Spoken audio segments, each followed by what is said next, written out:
The Premier League season is returning in only a matter of days from now. That's why today, I, your host Ben, will be having a look at the places 20th all the way to 10th in what I call the bottom table battle. Let's get started. Down in 20th is Norwich City, who find themselves rooted to the bottom of the table, 7 points off safety. The Canaries have only won 2 out of their last 10 games. Norwich's run-in is particularly tough, with the likes of Arsenal, Chelsea and Man City all still to be played, and it's not helping them considering they've only scored 25 goals out of their 29 games played so far. I think they're heavily reliant on the likes of Teemu Pukki and Todd Cantwell to both create and score goals. The duo are the only 2 players in their entire squad to rank above 1 league goal this season. That is not good enough to stay in the Premier League. If they even want to have a chance of staying up, Daniel Farke, their manager, needs to go out and instill some faith in Emiliano Buendia. Their Argentine white man has already registered 7 assists in the league this season, despite being rotated in and out the squad after his injury. Daniel Farke said in the past that Buendia isn't ready to fully start if he doesn't score enough goals, but the fact of the matter is, none of his players, aside from Teemu Pukki and Todd Cantwell, has shown the consistent ability to be able to score goals. And if Norwich even want to have a chance of staying up, Farke needs to reconsider his options and put Buendia in the starting lineup. I think with Buendia and Todd Cantwell on either side, Norwich add a different dimension to their attack and they can pose a challenge to any team they come up against. Personally, I feel Norwich are going down, considering that they've been awful in front of goal. But you have to take into account that their defense isn't any good either, having already conceded 52 goals this season, particularly with Grant Hanley, their club captain, consistently putting horrible performance after horrible performance, showing he just can't cut it at the top level. Earlier in the season, Daniel Farke said that it will take an absolute miracle for Norwich to stay up. And unfortunately, it's hard to disagree with him, considering how poor they've been this season, showing absolutely no signs of improving, and having absolutely no answer to the constant defensive disasters they've had. I'm sorry, but I think Norwich are maintain their positioning in 20th. Next up, we have Aston Villa, who are 19th and find themselves 2 points off safety. They do have a game in hand against Sheffield United, but that would definitely be a tough fixture considering how well the Blades have performed this season. Defensively, I think they have been poor, especially in their last 10 games. Those 10 games have seen them concede 23 goals. Particularly, I feel that Courtney House and Ezri Konsa have been poor in both distributing the ball at the back, as well as their overall defensive ability, especially aerially at times. Taking a brief look at their run-in, we can see that there are still tough fixtures ahead for Villa, with the likes of Liverpool, Man United, Arsenal and Chelsea still on the horizon. This is going to add a little bit of a dent in their survival hopes considering how hard it'll be to beat these teams, particularly Man United, Chelsea and Arsenal, who all are searching for that European football. Another key problem for the Villains this season is their lack of a proper centre forward presence. Last season they had the privilege of having Chelsea loanee Tammy Abraham lead the line, however this season they don't have anything near that, with Wesley being signed in the summer, suffering many injury issues, and January edition Samata not impressing so far.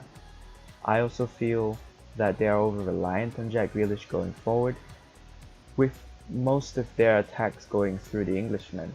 What's happened is most defenders going up against Villa just close him down and concentrate almost all their efforts trying to stop the wide man from orchestrating another attack, which has led to Villa looking toothless up top at times.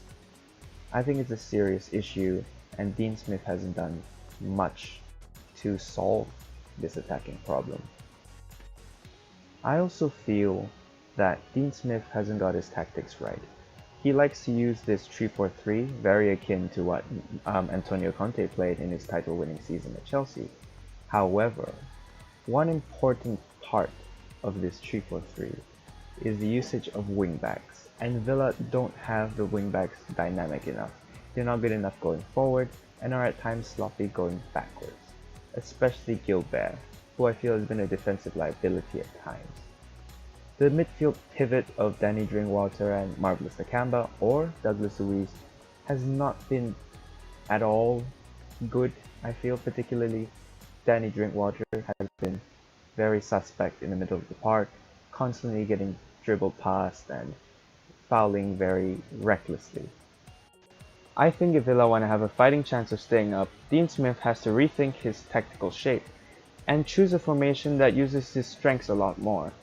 With the return of John McGinn, I believe that Villa will possess a midfield that will be able to progress the ball forward to their attacking players. A midfield three with a forward-to-back formation could possibly get the best of not only their midfield players but also their forward players, utilizing the support from behind them to push forward and score more goals. I think if Villa are to stay up, Dean Smith has to have a certain willingness to adapt and change his tactics. This Villa squad is capable. They spent a lot of money in the transfer window and have the likes of Tyrone Mings, the before mentioned John McGinn, and of course Jack Grealish.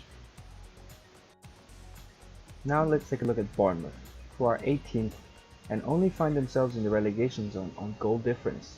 The Cherries are level on points with fellow strugglers Watford and West Ham.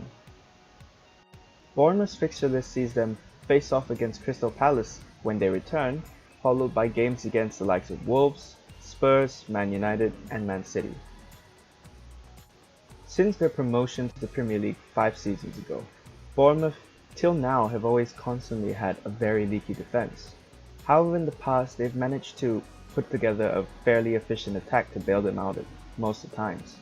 That's why it's no surprise to see them struggle this year, considering their attack has underperformed, with Ryan Fraser dropping off his previous heights of last season, and David Brooks being out injured for a substantial amount of time, only returning when the games restart. This explains the lack of output from both centre forwards Josh King and Callum Wilson, who only have 4 and 8 goals between them respectively. This is simply not good enough if Bournemouth are to survive, considering they don't have a properly set up defence. I feel that Eddie Howe has to take the brunt of the blame for their lack of performances, with him not having any sense of defensive organisation in his management style. I think if he wants to prove himself as a top manager one day, he needs to know how to arrest the defensive issues his current Bournemouth team is having. If Bournemouth are to stay up this season, Eddie Howe has to find out, well, how Bournemouth are going to fix their defensive issues. If not, how they're going to set up their attack to be efficient once more. I think with the re-establishment of David Brooks in the team, they'll have an extra option in attack, and this will do a lot to alleviate the creative pressures on Ryan Fraser, which is probably why he was so successful last season. I think Bournemouth have the experience and the quality players in the right areas. You look at Philip Billing, as before mentioned, Josh King, Callum Wilson, Ryan Fraser, and even Harry Wilson. They have good players, they just need to form a rhythm, and they've proven to be a tricky team for some of the big sides in the past, beating Man United already this season. If they can form a good string of wins together, they can certainly stay up, but it's a matter of if, a huge if. After a resurgence under Nigel Pearson in December, Watford find themselves 17th currently, having climbed all the way up from 20th previously. Like their fellow relegation battlers, Watford still have to face many of the top teams, with them yet to play Chelsea, Man City and Arsenal. I think Nigel Pearson has done an excellent job since he was brought in to replace Quique Sanchez Flores earlier in the season. Nonetheless, the job definitely isn't done, and it's key to note how they've performed in their last few performances. They only have 1 win from their last 5 fixtures. Well, funnily enough, that 1 win was against Liverpool, the table toppers themselves. It's important that Watford don't get complacent, because they have a long way ahead of them if they want to secure survival. Nigel Pearson has done well, but they're nowhere near safety, still being level on points with 18th place Bournemouth, as I said previously. However, with the return of Jared Deulofeu, their attack will probably improve towards the end of the season, with both Deulofeu and Ismaila Sarr coming together to form a frightening front two, alongside of course Troy Deeney up top. I think as well, their midfield particularly has performed well. You look at Etienne Capoue, he's gone under the radar so far this season. He's held the line in that defensive midfield spot very, very well, alongside Abdoulaye Doucouré, who has always impressed me. Mitchell Pearson definitely has what it takes to save this Watford team, and I have every faith that he's going to save yet another Premier League club on the brink. On the other side of the managerial coin, we have West Ham, under David Moyes. They find themselves 16th, level on points with Watford. However, they have slipped so far under David Moyes, only winning 2 of their games under the Scotsman. After a return fixture against Wolves, the Hammers still have to play the likes of Chelsea, Spurs and Man United, which is a really tough run considering how much they're going to have to battle for their survival. It's not as if this West Ham team is entirely talentless either, with the likes of Manuel Lanzini, Pablo Fornals, Sebastian Haller, Felipe Anderson and even January addition Jared Bowen being some of their forward attacking players. However, this has led to a very top-heavy team, with most of their good players coming in attack, and has meant that balance within the squad is, well, not even present.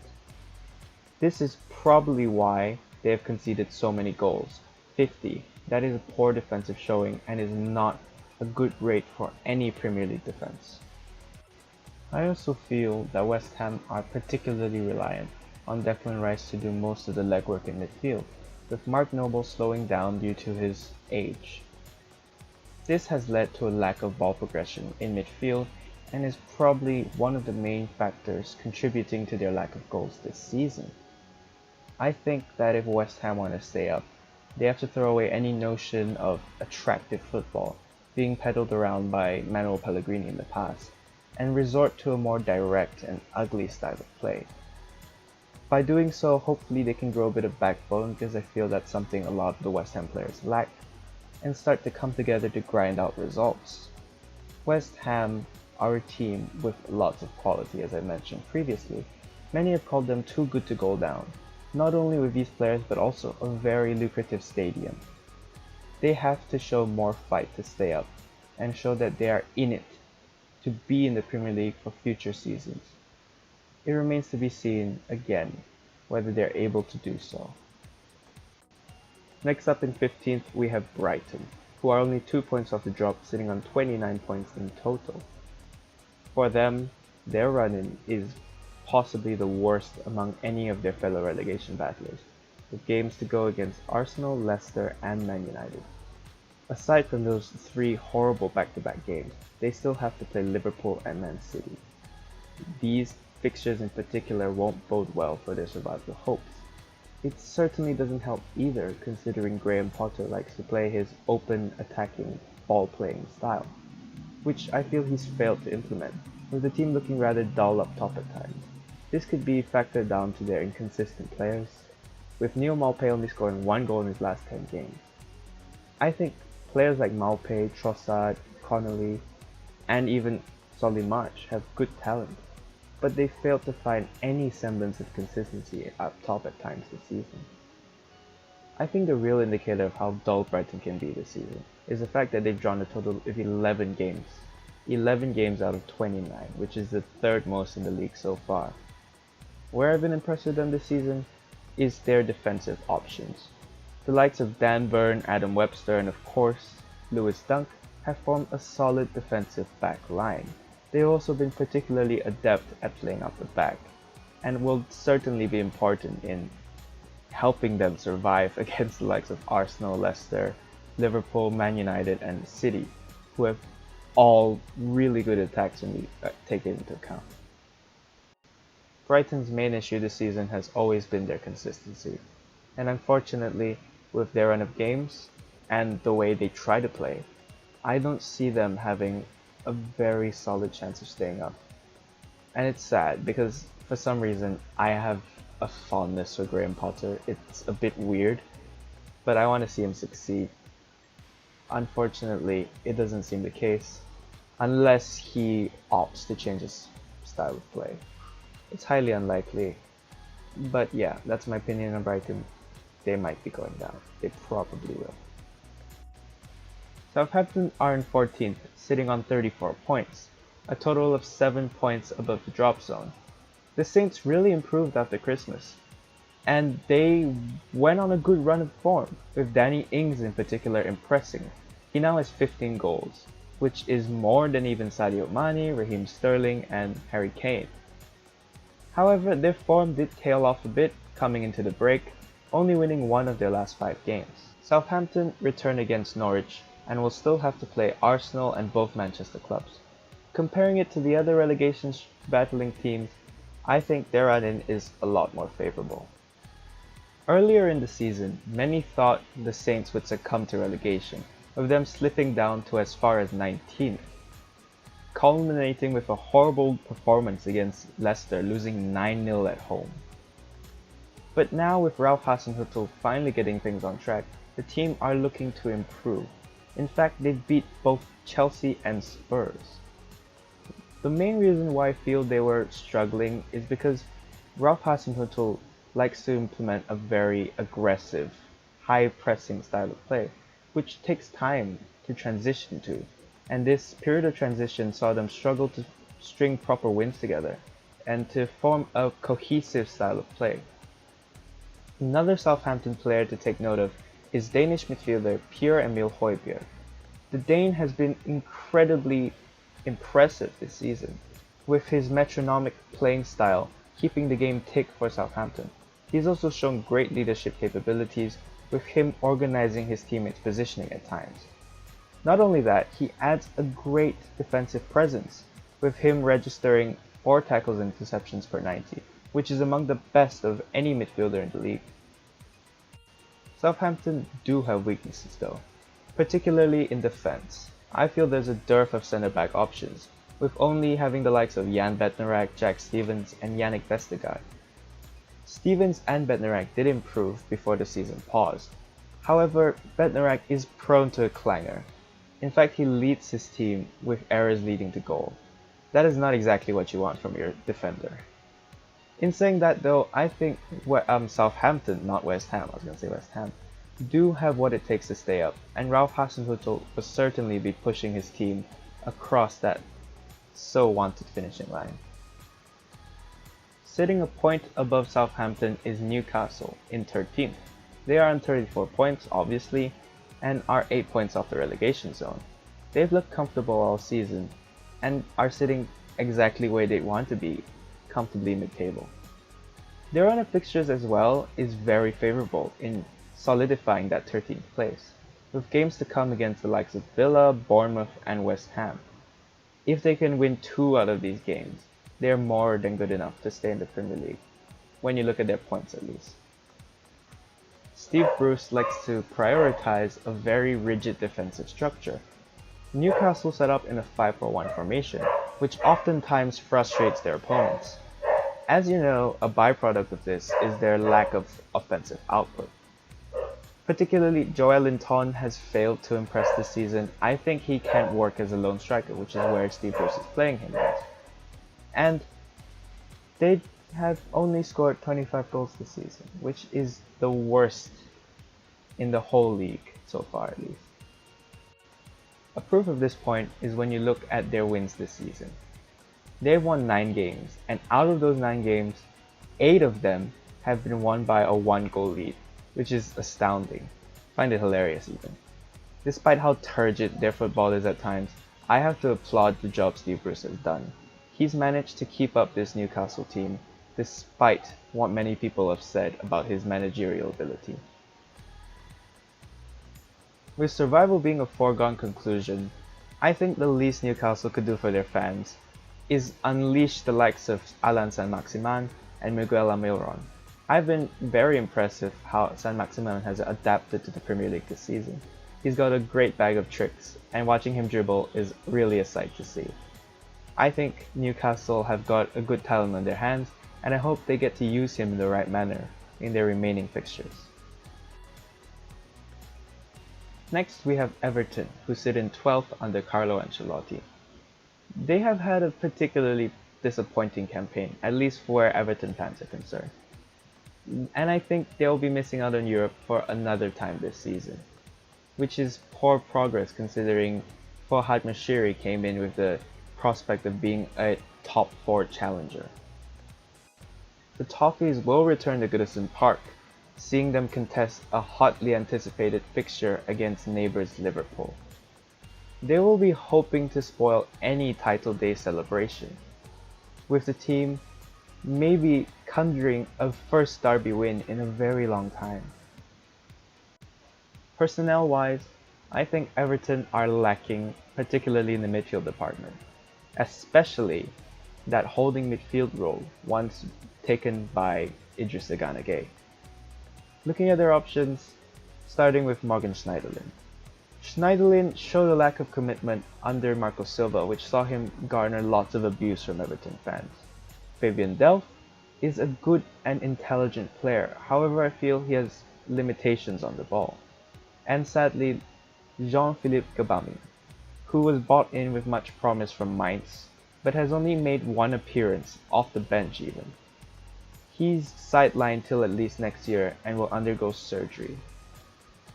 This has led to Carlo Ancelotti fielding a midfield pivot of Gylfi Sigurdsson and Tom Davies, who I feel lack defensive cover. Not only that, they are very passive. When Ancelotti wants to play this dynamic pressing style, the same style of play he learned under Arrigo Sacchi, he has a midfield that is not intelligent enough and not dynamic enough to be able to push forward to press. Tom Davies is a very hardworking player, but he just doesn't have the natural instinct to instigate a press. This has led at times to Everton leaving a huge space in front of them, leaving teams to bypass it with simple balls into that midfield area. With the side playing a 4-4-2, they don't have a natural attacking midfielder, which means that at times there's a lack of support for the attacking players Richarlison and Calvert-Lewin, who have had standout seasons by the way. They have been at times isolated because Theo Walcott, or Bernard even, have failed to deliver a final ball, particularly with Walcott showing symptoms of what we all maligned him for, his lack of end product. If Richarlison and Calvert-Lewin can keep up the form they had before, Everton will be firing the goals easily, and will probably push up the table, maybe even to 10th. However, I don't think their European hopes will be achieved this season, with the team having such a slump under Marco Silva. As they have for the past 2 years or so, Crystal Palace have avoided relegation rather comfortably, and this season they're sitting pretty in 11th. Their recent form is good too, winning 3 on the bounce before the season's pause. Their fixtures see them play a favourable game against Bournemouth before having to face off against champions-elect Liverpool, and still have games to go against the likes of Chelsea, Man United and Spurs. They won't be minding that though, because they're well off relegation. Like any team managed by Roy Hodgson, Crystal Palace favour defensive solidity over attacking flair, which has in fact seen them ranked the 5th best defense in the league, only conceding 32 goals this season. As I said previously, a focus on defense affects your attacking play, and this is seen when they've only scored 26 goals this season. Their better players this season have been Wilfried Zaha, despite his lack of attacking output compared to the previous years, James McArthur, who has shown a very good and combative presence in midfield, and of course Jordan Ayew, who is their leading goal scorer on 8. For Ayew, I think the way he plays now is so much better than what we've seen in his, worst days in Swansea. And he's shown a better and dynamic presence up top for the Eagles this season. I think Crystal Palace are more than comfortable where they are now, sitting as pretty as they are in 11th. I don't think their fans will complain too much with them surviving yet another year in the Premier League. They're not a particularly ambitious club, with them prioritizing a year-by-year survival over any pushing for European places. The board in particular have probably been stung in the past when they appointed Frank de Boer, and are now looking to solidify their position in the Premier League before pushing on to bigger things. Lastly, for now, we have Burnley, who are sitting dead center of the table at 10th. Their recent run of form is pretty good, going 7 games unbeaten. I think that is rather remarkable when you consider they had to play the likes of Leicester, Man United, Arsenal, and Spurs in that time. As for their fixtures, they have a rather convenient run of games against the likes of Watford, West Ham, Bournemouth, and Brighton. They also do have games against Man City and Liverpool, where they could act as spoilers for both teams. As usual, the Burnley boys, or men more like, are one of the meanest teams to play this season, with their usual style of direct, physical, and dull football at times, delivering success once more to the Lancashire side. They might not have captured their success that they once previously had in that 17-18 season, but they actually have an outside chance of qualifying for Europe, being only a point behind 9th place Arsenal. Though I don't think Sean Dyche will be heavily pressing on this continental qualification, with him probably being content with where he is right now. In terms of their better players this season, I think Chris Wood has done really well. He's their top scorer on 11. And he's a sore sight for any Premier League defender, with his physicality and aerial dominance at times being a real problem for many defenders to face. Another player that has really impressed me throughout his development is Dwight McNeil. The 20-year-old has scored 5 and assisted 2 already this season. And many have remarked how funny it is, or odd, that a player of his, well, slight frame and dribbling ability is being successful in this very robust Burnley team. Of course, when you mention Burnley, you have to mention their centre-back pairing of Ben Mee and James Tarkowski. The two again have been a solid and dependable force, with their robust physicality really being a problem for many attacks this season. I think Burnley are one of the worst teams to watch in the Premier League. Whenever I watch them, I've hated it. But again, I have to give credit to Sean Dyche for the fantastic job he's done. And I doubt they care what people say about them if they continue to have success. Before I end this video, I want to make a brief prediction on where the teams will finish. I particularly feel that the teams going down will be Norwich, Villa, and of course, Brighton. It's unfortunate, but looking at the run of games and how they played this season, these are my 3 choices. In terms of movements in the table, I don't see much movement. Probably only seeing Everton displace Crystal Palace and Southampton leapfrogging Newcastle. Thank you so much for watching my first video. I really hope you did enjoy it, and hopefully you do come back. I also hope you don't think I'm that nauseating to watch, because personally, I think I am. Anyways, do the usuals. I say usuals, I've never done this before. Like, comment, subscribe, and hopefully return for my next video.